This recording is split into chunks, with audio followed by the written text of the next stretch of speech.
guys, welcome to my channel. Today I'm going to be reviewing the book Graceling by Kristen Cashore. This is a fantasy novel where the characters, certain characters are graced. They have special abilities. So the way that you can tell if someone is graced is they have different colored eyes. And usually these people are taken by the kings and used for, whatever purposes. So you might be graced to be a fighter, you might be graced to be really good with numbers, or you might be graced to be really good at swimming. So they're going to be really either very specialized or very mundane things that you can be graced with. It just depends. And our main character in this book, Katza, is graced with killing. So before I get into it, I'm going to just give my general overall thoughts and a review, and then I'm going to do major spoilers. So if you don't want to hear any of the spoilers, I'll say right now, I would rate this about a 1 star. I did not really enjoy it. It was really hard for me to get through, and I'm a very fast reader. So this is just my opinion. Obviously, if you love this book, I'd love to talk to you about it. Tell me what you really liked. I did not like it. I didn't care about the romance. I didn't feel like it was a believable romance. It came out of nowhere.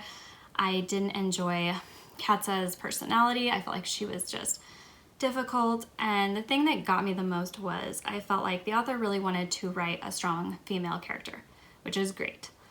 But when I looked at Katza's behavior, and I thought, if you reverse the roles and the main character that's the boy, Poe, if he was the one doing the things she's doing, I would have thought it was abusive and problematic. So I'm not going to get too much into it. It to me just didn't work.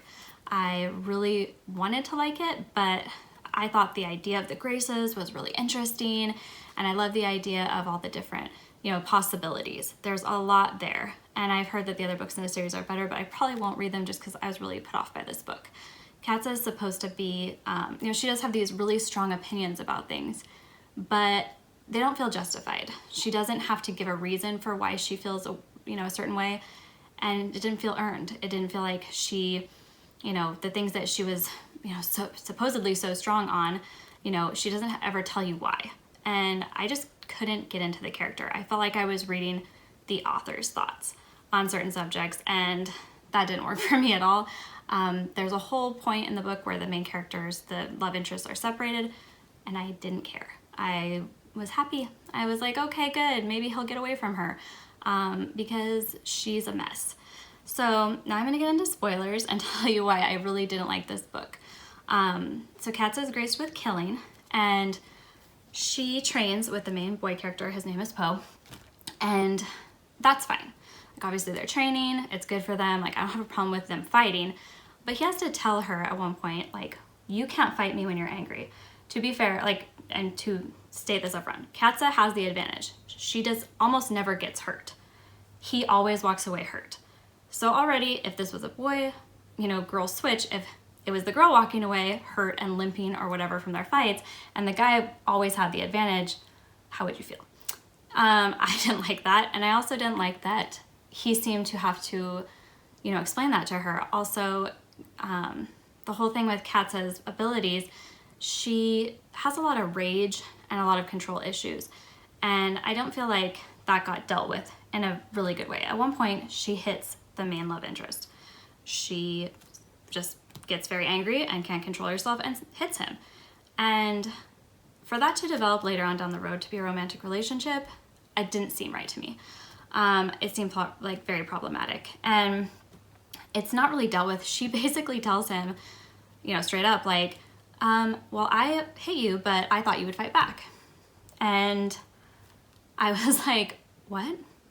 Like, imagine if a guy said that to a girl in a book. Well, I hit you, but I thought you'd fight back. No. So that was one thing that really bothered me with this book, was the whole dynamic. And by the time it got to the actual sexual aspect of the relationship, which came out of nowhere, I was so uninterested. I skipped that part. I was like, I don't care. I don't care that you guys are having a sexual relationship. It seemed totally unnecessary to the book. I honestly felt like Katza would have benefited from being single. It would have come off stronger. She has all these opinions about marriage and not having children, but she doesn't say why. She doesn't say, well, I don't want my, to have children because they might be graced and then they would be used by the king. Are we supposed to know that? Is it applied? I didn't feel like it was. As far as not being married, it just seemed like she didn't ever love the main guy. I didn't feel like she loved him. I don't think she ever said she loves him. She just wanted her freedom and she didn't want to be tied down. So he was useful in the moment, and when he's not, he won't be around anymore. And that's not romantic to me. I don't think marriage is necessary for a good romance. But when the main character's whole thing is, I don't trust, I don't want to commit, I want freedom, I don't see the point. I didn't think it was romantic at all. I felt like it was really, really poorly done, and I didn't care about them. I thought Poe should be by himself and she can go do her thing, and I thought that would have been the better ending. Just walk away. The most sympathetic Katza ever is in the book to me was when she's caring for Bitterblue, who's just a side character that comes in and she has to basically take care of her. I'm not going to get into all that.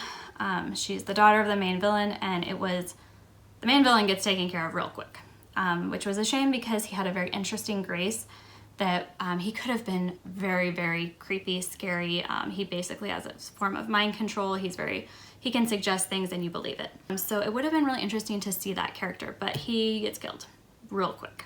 When she's taking care of this girl, Bitterblue, she comes off as caring. I feel like that was the only time I really connected with her as a character. I was like, oh, she's gonna grow, she's gonna change. But then she doesn't really. She's still this person who doesn't want to commit to anybody, who's in it for herself. And like I said, I don't think that everyone should get married, everyone should have kids, but I just don't connect to the idea that, like this whole romance relationship was built on nothing. Came out of nowhere, and I'm supposed to be in some way invested in it. Because I was not. I just wanted it to be over. So those are my thoughts on the book. If you read it and you loved it, I'd love to hear what you thought. And obviously this is my opinion. Everyone's gonna read this book and feel differently about it. I just felt like if Katza was a man, no one would like this book. Because Katza is a problematic character. She doesn't treat people well. She uses the excuse of her grace, which we find out later is not killing, it's survival. So really she should never have been lashing out because she doesn't need to. She has, she's not in survival mode. She's just doing it because she's angry. And if it was a male character, I don't feel like anyone would have liked it, because hitting somebody when you're angry, wanting to fight them when you're angry, wanting to take out that aggression on them, it's not okay. So those are my thoughts, and I would love to hear yours in the comments. Thanks.